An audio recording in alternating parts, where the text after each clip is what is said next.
This is the 233rd Taiku in the Babylonian Talmud, and it's found in Tractate Menachot, page 23a, with the words Boy Rava, Kometz, Shemitza, Shamno, Al Gameitzi, Mahu, Chibure Oilin, Koilin Damu, Oila, Koilin Damu. Amale Rabin Lavashi, Lavhain Droyochon Resh Lakish. Rava raises a dilemma in the case of a handful whose oil the priest squeezed onto the wood, and only afterward he placed the handful on the wood to be burned. What is the halacha?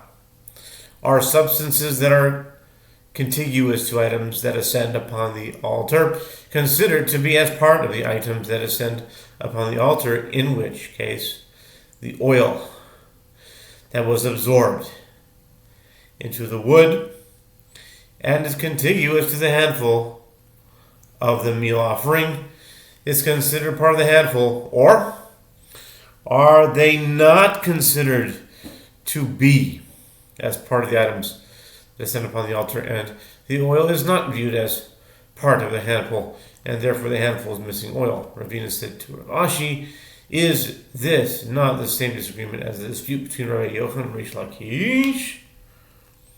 Dietmar Amale Eve Shem Bokezais Betzim Mashlimo Zais Rabbi Yochanan Amar Chayav Resh Lakish Amar Patur. As it was stated, with regard to one who offers up outside the temple courtyard a limb that contains less than an olive bulk of meat, but the offering's bone completes the measure of the offering to an olive bulk, Rabbi Yochanan says he's liable. Resh Lakish says he's exempt. Rabbi Yochanan Amar Chayev Chiburoin Koyin Damu. Resh Lakish Amar Patur Chiburoin La Koyin Damu. Rabbi Yochanan says that one is liable because he holds that substances that are contiguous to items that ascend upon the altar are considered to be as part of the items that ascend upon the altar. Therefore, the measure of the bone is added to the measure of the meat, resulting in a total measure of an olive bulk, which is the measure that determines liability. And Resh Lakish says that one is exempt because he holds that substances are contiguous to items that ascend upon the altar are not considered to be as part of the items that ascend upon the altar. Since less than an olive bulk of meat was sacrificed, he is not liable. Tiboy Rabbi Yochanan, Tiboy Resh Lakish, Tiboy Rabbi Yochanan Ad Kan Lokomar Rabbi Yochanan Hasam Ela Betzim Demina Vasuhu Aval Hai Dlava Demina Dekomitu La. Rav Ashi responded, Rav's dilemma can be raised according to Rabbi Yochanan, and Rav's dilemma can be raised according to Resh Lakish.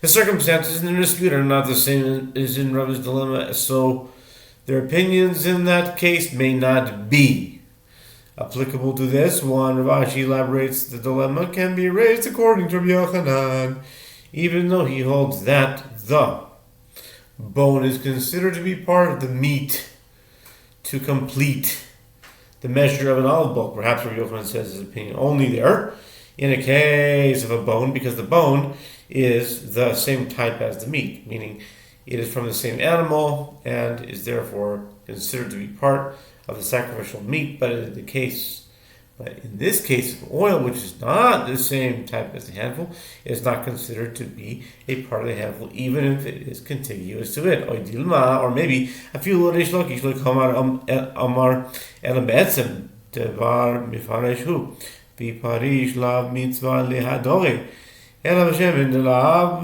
Mifrashu La Oidilma Loishna Taiku.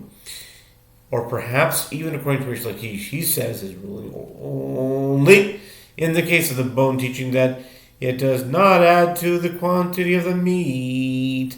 The reason is that the bone is able to be separated from the meat, and if separated, there is no mitzvah to return to the fire. Therefore, he views it as distinct from the meat.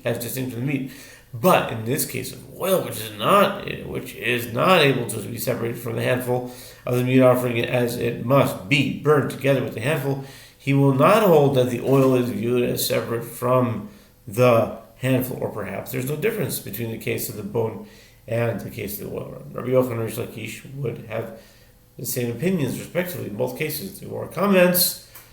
Taiku, the dilemma shall stand and resolved in the coming of the Messiah.